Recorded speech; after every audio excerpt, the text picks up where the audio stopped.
Chapter 13. Long before sunrise, Mistress Shannon brought Ellen's dry clothes to her. The shoes were still wet, but her feet would be snug in an extra pair of woolen stockings.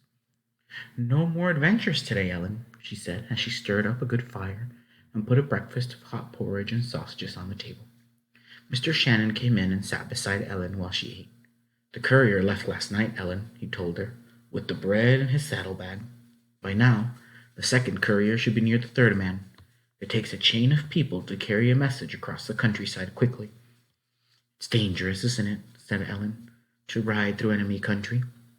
"Well," he admitted, "it is dangerous, but it's no more dangerous than fighting in the army. I'm too old to fight.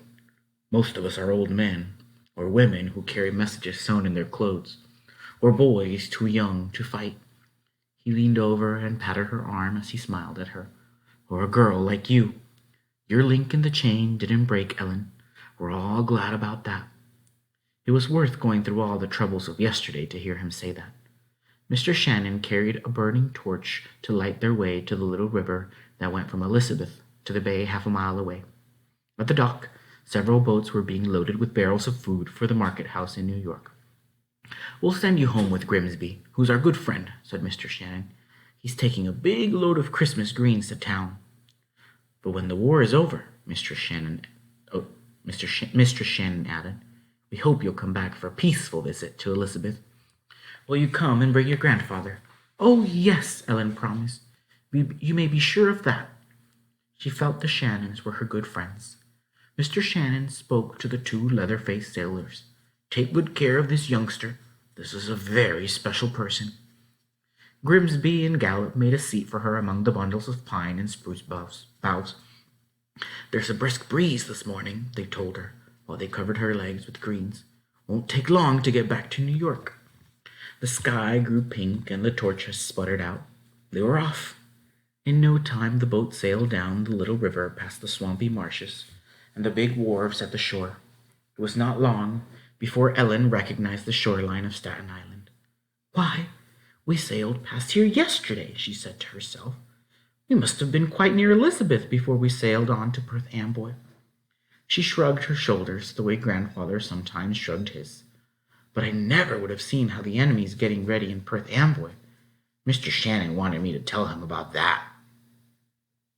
The day turned out to be a cheerful one, with a great arch of blue sky and a bright sun overhead. Not at all like yesterday, except for the men singing. Ellen liked to listen to the songs. Grimsby and Gallup sang while they handled the sails and the tiller of the old boat. "Sing right up, boy," Grimsby called to her. "Oh, my name is Captain Kidd, who has sailed," he sang out. Ellen sang the refrain, "Who has sailed, who has sailed." At first, she sang the refrains in a small voice, and then in a loud one, as she began to enjoy the sound of her singing, even though she didn't understand some of the words. They sang on the banks of the Dee, and Yankee Doodle, and the Revolutionary Tea. It was exciting to sing Yankee songs as they sailed past the British ships anchored near the shores of Staten Island. Ellen was standing by the mast singing at the top of her voice when their scow sailed up the East River and wound its way among the boats that were anchored there. Snow lay white on the roofs of the gabled houses, and the sun glinted from the church spires. "New York looks good," she said to Grimsby, and she meant it. Grimsby and Gallup waved to her as she hopped off the boat. She staggered about the dock until she got used to walking on land, while they stood and laughed. Then she took off her cap and waved to them. Soon she was running along the street and pushing her way through the crowds. They were the same crowds as yesterday, the same noisy men with wheelbarrows, the same rowdy boys, the same grumbling workmen with heavy loads on their backs. But she felt different. She wasn't afraid of them. They were all going about their affairs, just as she was. She ran in and out of the crowds, laughing to herself. She wasn't a rabbit anymore. She felt like singing as she climbed up the steps and burst into her grandfather's shop. She pushed past two British officers and past her grandfather's shaver, Alexander, who had a big bowl of soap suds in his hands. She was so happy to be home, she would have smiled at the leeches if she had thought to. Grandfather's face lighted up when he saw her, rising from his couch He hopped after her to the kitchen and locked the door behind him. "I did it!" Ellen cried in a loud whisper as she kicked off her shoes and danced about the room. "I did it! I did it!" She grabbed her mother's hands and they whirled around together while Grandfather waved the crutch the carpenters had made him. He would have danced too if he had 2 feet. Over and over they hugged her and said, "We're so happy you're home." Pulling chairs up to the big table by the window, they sat down to hear about her trip. "You found the farmer's boats without trouble?" Grandfather asked in a whisper. "Trouble? Ooh!" Ellen groaned. "I had nothing but trouble. Trouble all day long." Mother and Grandfather looked at her in surprise. They could hardly believe the whispered tale she told them. "Perth Amboy was filled with cannon and wagon trains and hundreds of sailors," said Ellen. "Mr. Shannon told me that General Cornwallis was there in Perth Amboy, getting ready to finish off our army before winter sets in."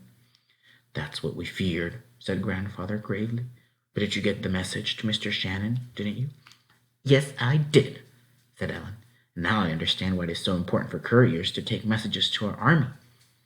"I had no idea it would be so hard for you, Ellen," Grandfather said. "I don't know whether I would have sent you had I known, but I myself never would have been able to get through the lines at all. No one would have smuggled a fat old man on a boat." His eyes twinkled. Mother leaned across the table and smiled at her. "I'm proud of you, Ellen," she whispered, "but I hope you'll never have to do it again." "Well," said Ellen as she thought that over, "I think maybe I'd do it again. I don't know. I guess I'd do it again if the boat was sure to go to Elizabethtown." It seemed to Ellen that 2 good things happened to her after her trip to New Jersey. The first happened the next morning when she wrapped her red cloak around her and went to the pump early. Ellen took her place at the end of the line to wait her turn. The women were still talking about the high price of food and the high price of firewood. It seemed to Ellen she had been away 100 years, and they were still talking about the same old things. Then Dicey came by. Her face grew red with anger when she saw Ellen. "Are you here again?" she cried as she walked slowly, heavily toward Ellen. "Yes, I'm here again." Ellen put down her bucket. She was ready to duck out of the way if Dicey came too close, but she was not afraid of her. She folded her arms across her chest. Dicey growled, "I told you not to come here, Miss Fine Lady." Ellen thrust out her chin and stared back at Dicey. "This pump is near my house," she said calmly, "and I intend to use it, no matter what you say." Dicey stared back, but she came no further. For almost half a minute they stared at each other. Then Dicey shrugged and turned away. "You're just lucky I'm not ready for a fight," she called over her shoulder. But she walked away. The second good thing happened a month later. Grandfather's silver snuff box came back to him by way of a secret courier. In it was a message that gave them wonderful news. General Washington's small army had crossed the Delaware River from Pennsylvania to New Jersey on Christmas night and had taken the city of Trenton by surprise. Washington had been able to plan a surprise attack because he had learned so much about British plans from the patriots in New York and the couriers who had carried their messages. Then he and his army had moved on to another victory at Princeton early in January and had time to fortify winter headquarters in Morristown, behind the Watchung Hills in New Jersey. And there was news of Ezra Tolliver. He was a sergeant now and was safe and well in Morristown. They hugged one another for joy when they heard that. In the snuff box there was also a folded piece of paper marked for Tolliver. To Ellen's surprise, she found inside a tiny silver locket. She never knew who sent it to her, but since she didn't know, she liked to pretend it was from the general himself. And who knows? Perhaps it was.